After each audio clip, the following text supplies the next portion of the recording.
ये कराची के एक गर्ल्स स्कूल का दर्दनाक वाकया है, जहां स्कूल के वॉशरूम में एक 12 साल की बच्ची ने एक बच्चे को जन्म दिया। ये बच्ची उसी स्कूल की तालबा थी। इस वीडियो के तेजी से वायरल होने की यही वजह थी। इन तमाम वालिदीन से गुजारिश है जिनके बच्चे स्कूल, यूनिवर्सिटी या कॉलेज जाते हैं कि इस वीडियो को जरूर देखें। इस वीडियो में सबके लिए एक बड़ा सबक और आगाही है। ये वाकया स्कूल की एक टीचर की ज़बानी सुनाया जा रहा है। वो कहती हैं कि हमेशा की तरह मैं सबसे पहले स्कूल है पहुंच गई थी और स्टाफ रूम में कोई मौजूद नहीं था। कुछ ही लड़कियां अपनी क्लासों की तरफ जा रही थी। मेरे शौहर मुझे स्कूल छोड़ते हुए अपने दफ्तर जाते थे, क्योंकि उनका दफ्तर काफी दूर था। इसलिए वो जल्दी निकलते और मुझे भी स्कूल छोड़ देते थे। मैं स्टाफ रूम की तरफ जा रही थी ताकि अपना बैग रख सकूं, लेकिन अचानक मेरे पेट में दर्द होने लगा और मुझे याद आया कि मैं जरूरी सामान लेना भूल गई हूं। दरअसल मेरे खास दिन शुरू होने वाले थे और मैं ये बात भूल गई हूं थी। शुक्र था कि मेरे बैग में जरूरत का सामान मौजूद था। मैंने जल्दी से बैग निकाला। इस वक्त स्कूल में कोई नहीं आया था और टीचर्स का वॉशरूम काफी दूर था। इसलिए मैं बच्चियों वाले वॉशरूम में चली गई ताकि ये मसला हल कर सकूं।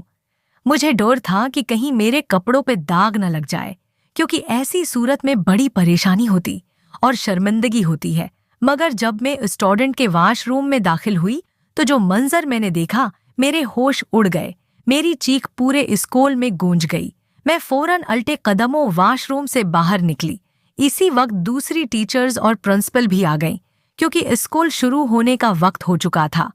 मेरी ऐसी हालत देखकर प्रिंसिपल ने पूछा कि क्या बात है, लगता है कि आज आपकी तबीयत ठीक नहीं है। मैंने घबराहट में बताया कि वॉशरूम में मैंने क्या मंजर देखा है। प्रिंसिपल फौरन खुद वॉश हट रूम में गया। रूम की तरफ बढ़े और कुछ देर बाद नाक पर कपड़ा रखकर वापस आ गई। स्कूल की सफाई करने वाली मासी भी आ चुकी थी और प्रिंसिपल ने फौरन उसे बुलाया और कहा कि अंदर जाकर वॉशरूम में मौजूद बच्ची को उठाकर स्टाफ रूम में ले आओ।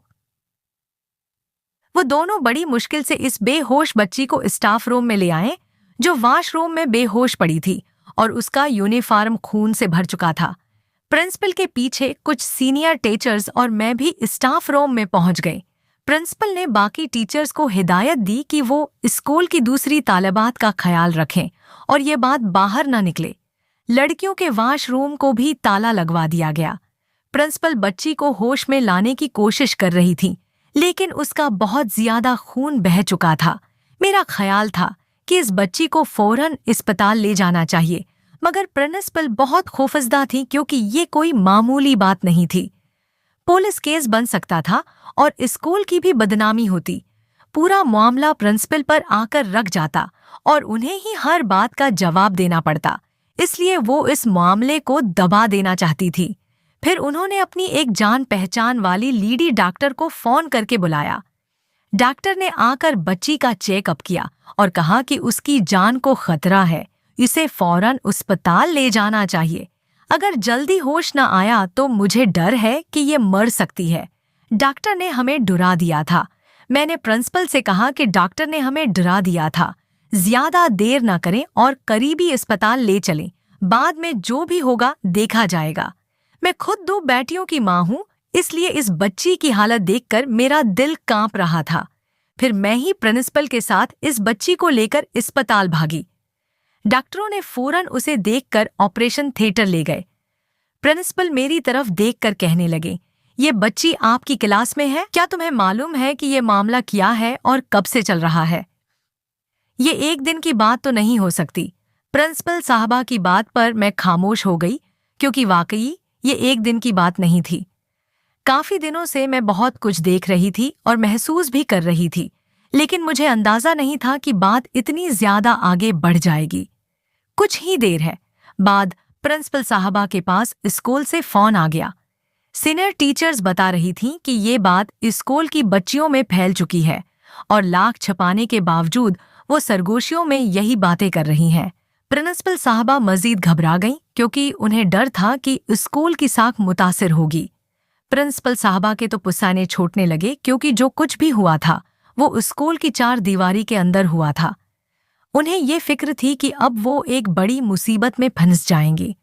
उन्होंने मुझसे कहा कि किसी तरह उस मामले को यहीं खत्म होना चाहिए। कर दो, बच्ची के वालिदीन को बुलाकर उसे बुरा भला कहकर उनके हवाले कर दो ताकि हम वापस स्कूल जा सकें और ये किस्सा यहीं खत्म हो जाए। मेरे दिल को ये बात कबूल नहीं थी, लेकिन प्रिंसिपल साहबा के दबाव में आकर मैंने इस बच्ची के घरवालों को बुलाया। वहां बच्ची यतीम थी और बस इसकी माँ इसका सहारा थी, जो मेरे पड़ोस में घर की सफाई का काम करती थी, इसलिए उसे बुलाना मेरे लिए मुश्किल नहीं था।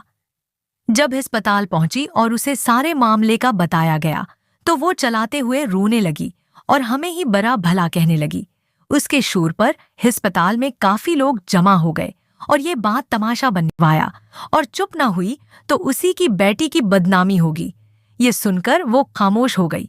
फिर प्रिंसिपल साहबा ने बड़े सख्त लहजे में उससे सवालात किए कि तुम्हारी बेटी क्या करती रही है, तुम कैसी माँ हो कि तुम्हें कुछ मालूम ही नहीं, तुम्हारी बेटी ने इतना बड़ा काम कैसे कर दिया।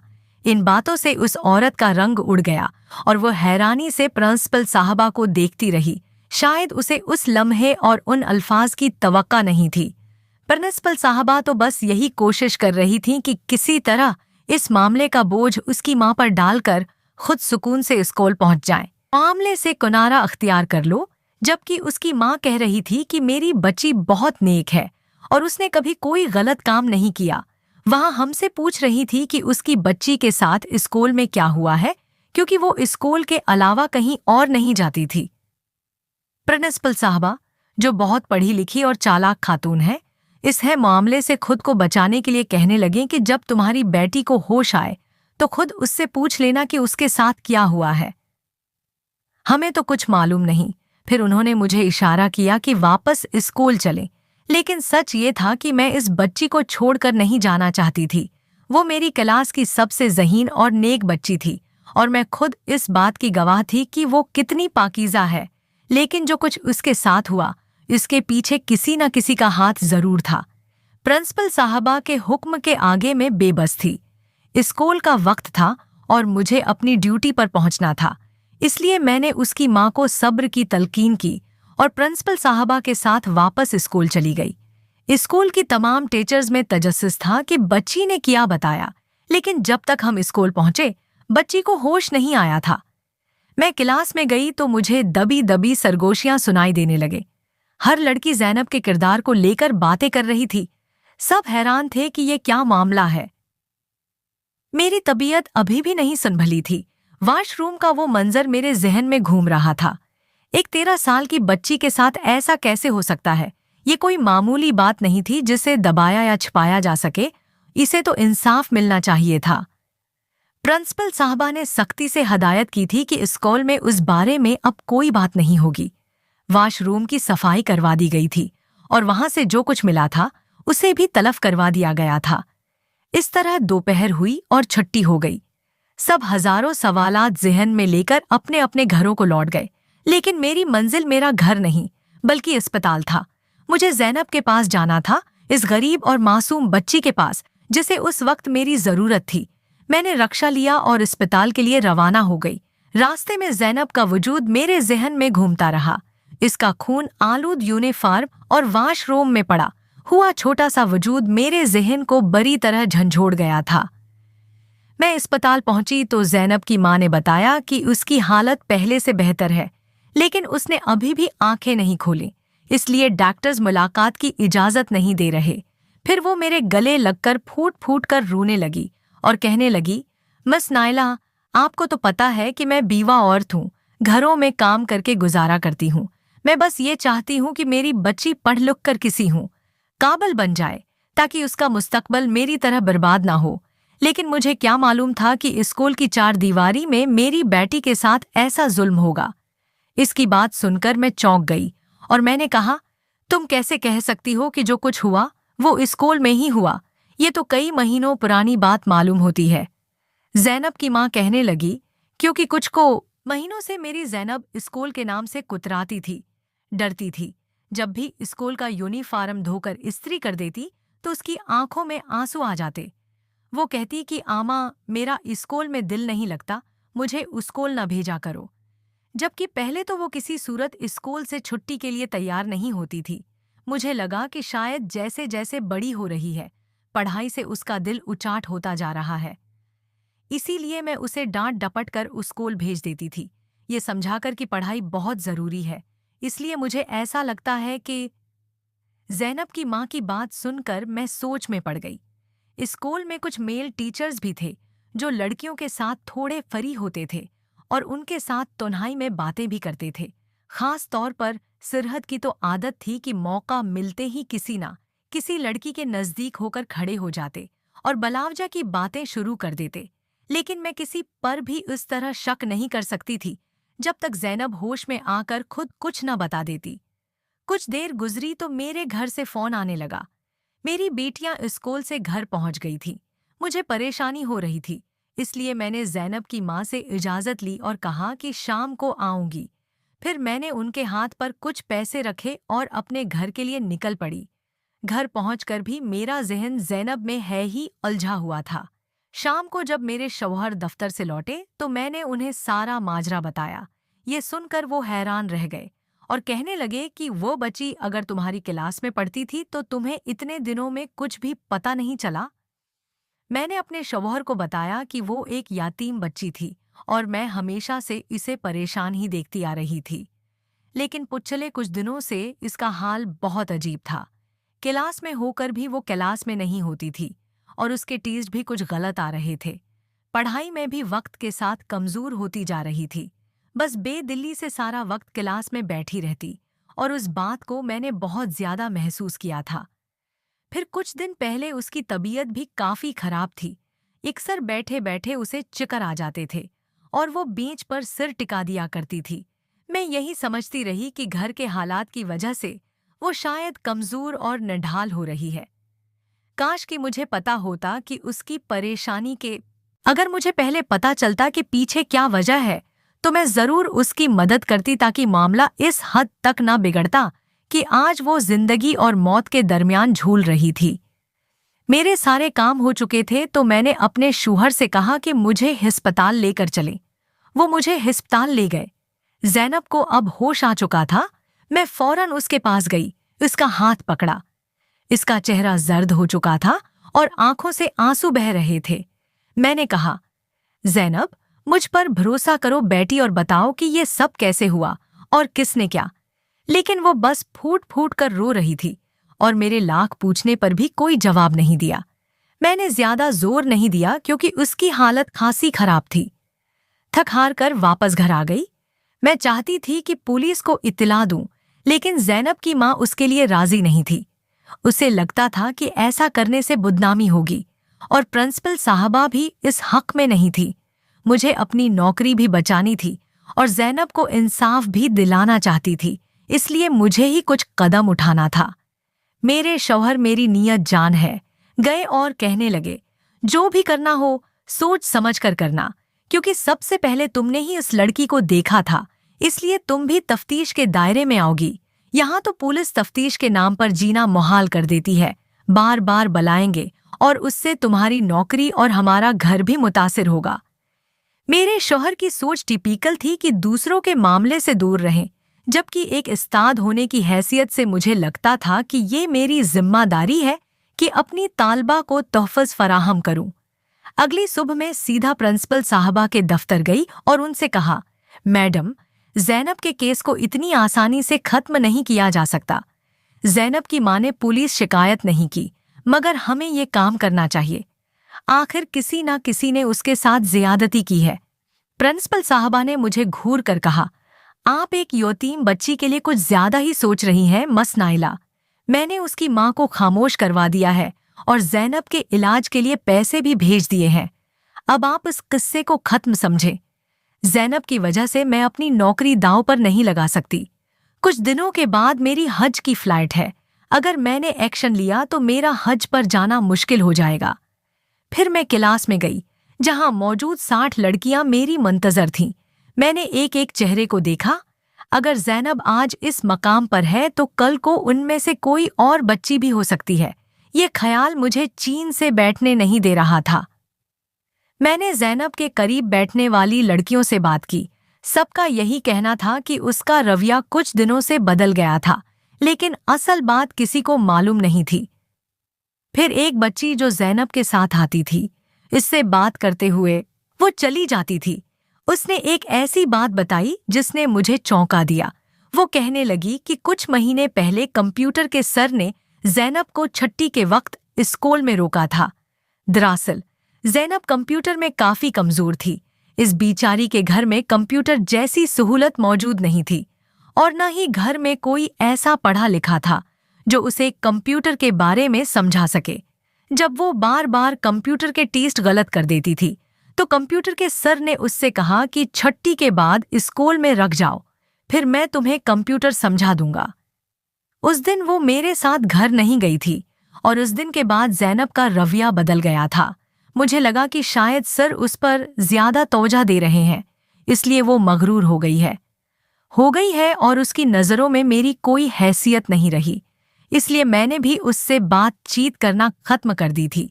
ये कहकर वह बच्ची बिल्कुल खामोश हो गई थी और मेरी तो जैसे जान ही निकल गई थी। मैं सोच भी नहीं सकती थी कि सर हमाद के बारे में मेरा शक इस हद तक ठीक होगा। मैंने सोचा था कि यहाँ वहाँ भटकने के बजाय सीधा सर हमाद के पास जाकर इनसे सवाल जवाब करूंगी। फिर छुट्टी के वक्त जब सारी टीचर्स निकल गईं और मैं और सर हमाद हम दोनों ही क्लासरूम में पहुंच गए तो मैंने उन्हें रोक लिया। वो निकलने ही वाले थे कि मेरी आवाज सुनकर पलट आए। मैंने मुस्कुराकर उन्हें देखा और कहा कि मुझे पता चल गया है कि ज़ैनब के साथ किसने ये सब कुछ किया है। मेरी ये बात सुनकर सर हमाद बुरी तरह चौंक गए और हैरत से मेरी तरफ देखने लगे।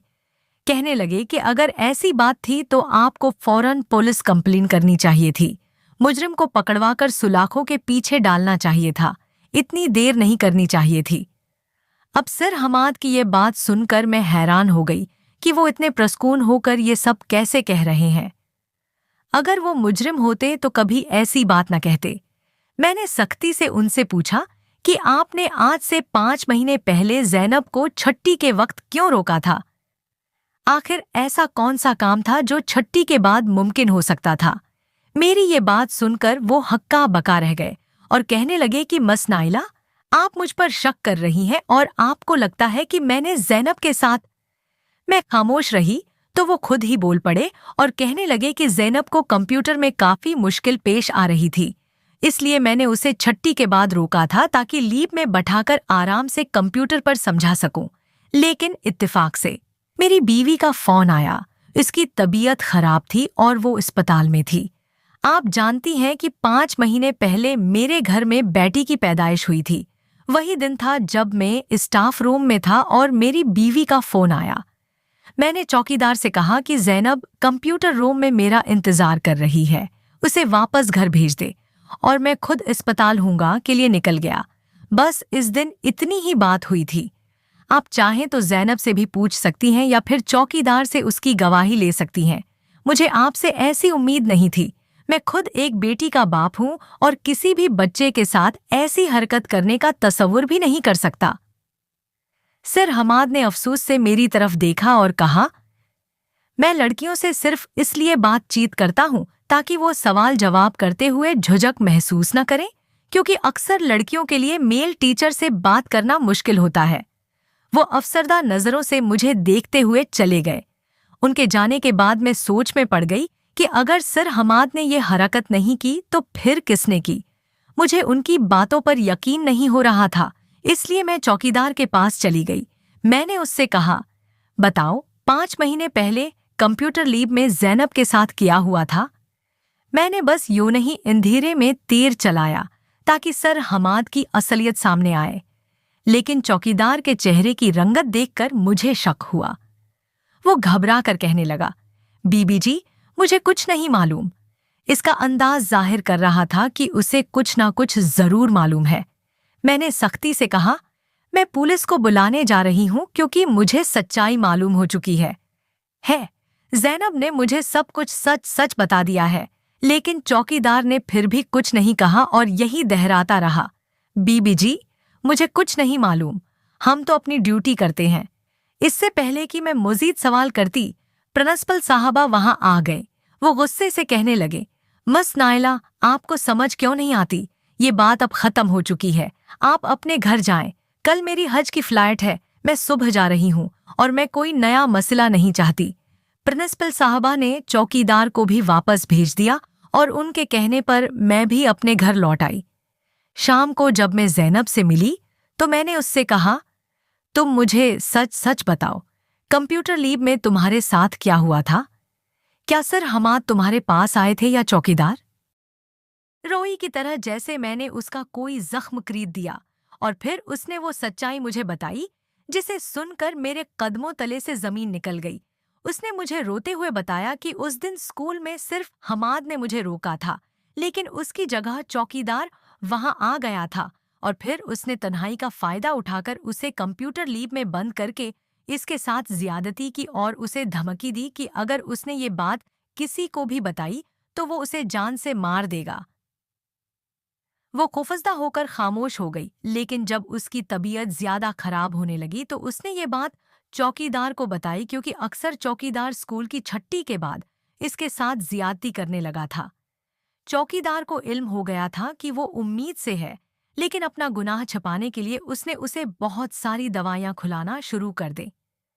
पिछले कई दिनों से उसके पेट में शदीद तकलीफ शुरू हुई और फिर 2 दिन पहले उसने स्कूल पहुंचते ही स्कूल के वाशरूम में 5 महीने के नामुकम्मल बच्चे को जन्म दिया था।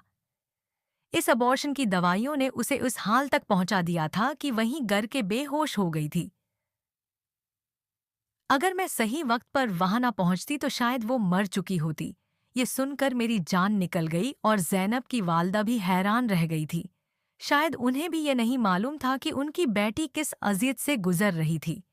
सच्चाई जानने के बाद मैंने फौरन चौकीदार के बारे में पता किया और यहाँ जानकर मैं बड़ी हैरान रह गई कि चौकीदार है मेरे स्कूल से निकलते ही अपने गांव के लिए रवाना हो गया था, क्योंकि उसे अपने पकड़े जाने का खौफ हो गया था।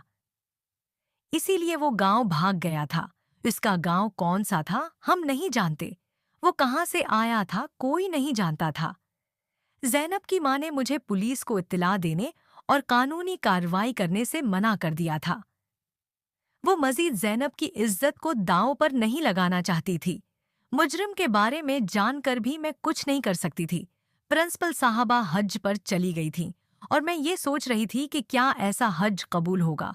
वो चाहती तो चौकीदार बहुत पहले पकड़ा जाता, लेकिन उन्होंने कोई कदम न उठाया, बस अपनी साख को बचाने में लगी रह गई। मेरी तमाम वालिदीन से गुजारिश है कि अपने बच्चों पर तवज्जो दें। अगर उनमें कोई तब्दीली देखें तो उनसे सवाल और जवाब करें। बच्चों को अपना दोस्त बनाकर रखें ताकि बच्चे खुलकर आपसे अपनी हर बात कर सकें। आज के दौर में हम अपने बच्चों को किसी के भी भरोसे नहीं छोड़ सकते। इसीलिए अपने बच्चों का खुद ख्याल रखें और उनके हर मामले पर नज़र रखें ताकि वक्त पर ही आप हर ऊंच नीच से आगाह हो सके। प्यारे दोस्तों, इस वीडियो को दूसरे लोगों तक भी शेयर कर दीजिए। जितनी ज़्यादा हो सके शेयर कीजिए ताकि इस तरह की चीज़ों से हर वालिदैन और हर इंसान आगाह हो सके, क्योंकि आजकल हमारे माशरे में ये सब चीज़ें आम हो चुकी हैं। स्कूलों में, कॉलेजों में, यूनिवर्सिटियों में, यहाँ तक कि अस्पतालों में भी हमारी बच्चियां सेफ नहीं। आपके एक शायर से क्या पता ये बात किसी के दिल में उतर जाए और हमारे लिए नेकी का जरिया बन जाए। हमारी वीडियो को लाइक करके चैनल को सब्सक्राइब करना और हमारी फैमिली का हिस्सा बनना भी मत भूलिएगा।